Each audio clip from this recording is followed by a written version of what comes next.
Assalamualaikum warahmatullahi wabarakatuh. Halo adik-adik semua. Perkenalkan, nama kakak Laila Anjani, NIM 32014190004. Nah, pada pertemuan kali ini kita akan belajar bersama kakak ya mengenai konsep ruang dan interaksi antar ruang. Halo adik-adik semua, semoga semuanya dalam keadaan sehat dan bahagia tentunya. Baik, setelah kita memahami konsep ruang, baik itu lokasi, distribusi, potensi, iklim, bentuk muka bumi, geologis, flora, dan fauna. Nah, kita pada kesempatan kali ini akan membahas dan mempelajarinya secara lebih dalam lagi. Nah, untuk semuanya, masih ingat kan, apa sih itu ruang? Menurut adik-adik semua, adakah makhluk hidup yang tidak tinggal di ruangan? Nah, jawabannya pasti tidak ya. Jadi, setiap makhluk hidup yang hidup di bumi pastinya memerlukan ruangan untuk melangsungkan hidupnya. Tanpa adanya ruang, maka semua makhluk hidup tidak memiliki tempat untuk hidup. Lalu, apa definisi ruang itu sendiri ya?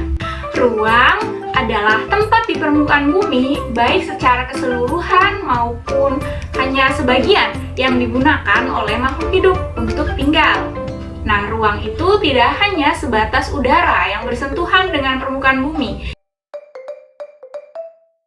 tetapi juga merupakan lapisan atmosfer terbawah yang mempengaruhi permukaan bumi. Ruang juga bisa berbentuk perairan, seperti laut, sungai, dan danau. Ruang juga bisa berbentuk daratan, seperti gunung, hutan, dan gurun.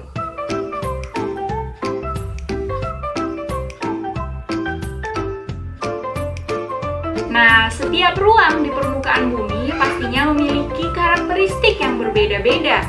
Misalnya, untuk daerah pegunungan, di mana daerah ini cenderung dingin, sehingga masyarakatnya menggunakan baju yang lebih tebal.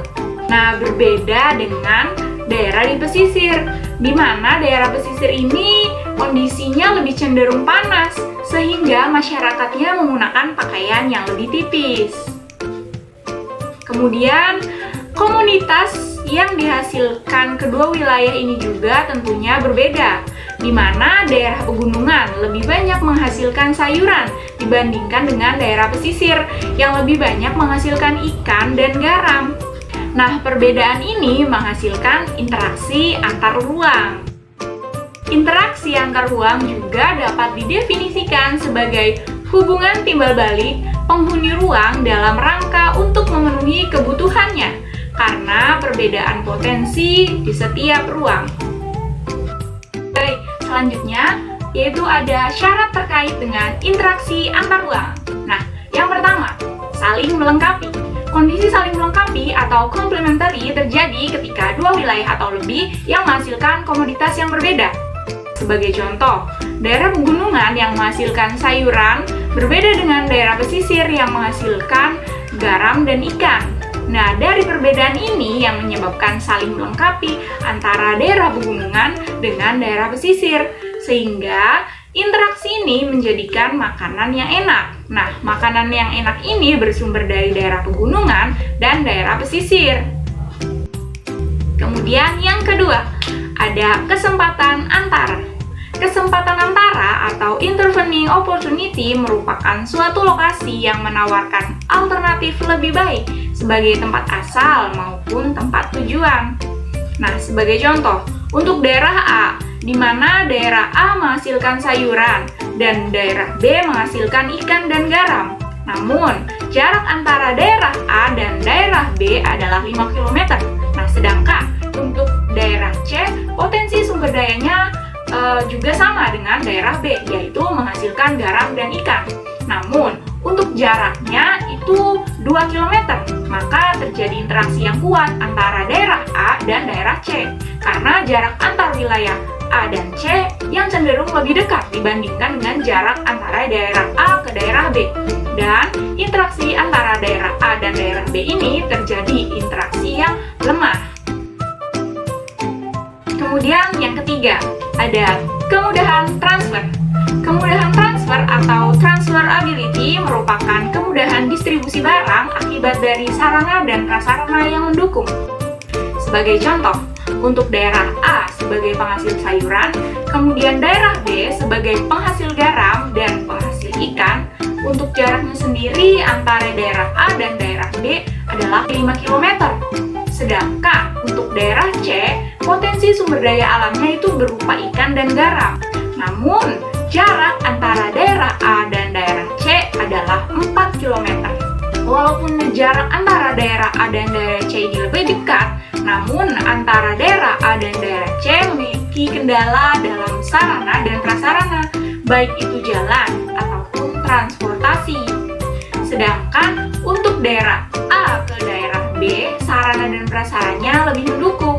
Maka meskipun jarak antara daerah A dan daerah B itu 5 km, lebih jauh dibandingkan dengan daerah A dan daerah C, maka terjadi interaksi kuat antara daerah A dan daerah B. Oke, selanjutnya ada bentuk interaksi antar ruang. Yang pertama, ada mobilitas penduduk. Mobilitas penduduk adalah bentuk interaksi antar ruang dalam bentuk pergerakan dan perpindahan manusia dari satu ruang ke ruang lainnya. Nah, dari mobilitas penduduk ini, yang pertama, urbanisasi, yaitu perpindahan penduduk dari desa ke kota. Kemudian, ruralisasi, yaitu perpindahan penduduk dari kota ke desa. Ada imigrasi, perpindahan orang atau penduduk dari suatu negara ke negara lain. Kemudian ada transmigrasi, yaitu perpindahan penduduk dari suatu daerah yang padat penduduknya, seperti kota, ke daerah lain yang sepi penduduknya, seperti desa, di dalam wilayah Indonesia. Kemudian ada perjalanan ke tempat kerja atau perjalanan ke tempat wisata. Untuk bentuk interaksi antar ruang yang kedua yaitu komunikasi. Komunikasi adalah bentuk interaksi antar ruang melalui perpindahan ide, gagasan, informasi, visi misi, cita-cita, dan sejenisnya, baik secara langsung maupun tidak langsung. Dapat dicontohkan seperti melihat tayangan berita, melihat tayangan televisi, membaca buku, berselancar di internet, dan lain sebagainya. Yang ketiga, ada transportasi. Transportasi adalah bentuk interaksi antar ruang melalui perpindahan barang dari suatu tempat ke tempat lain.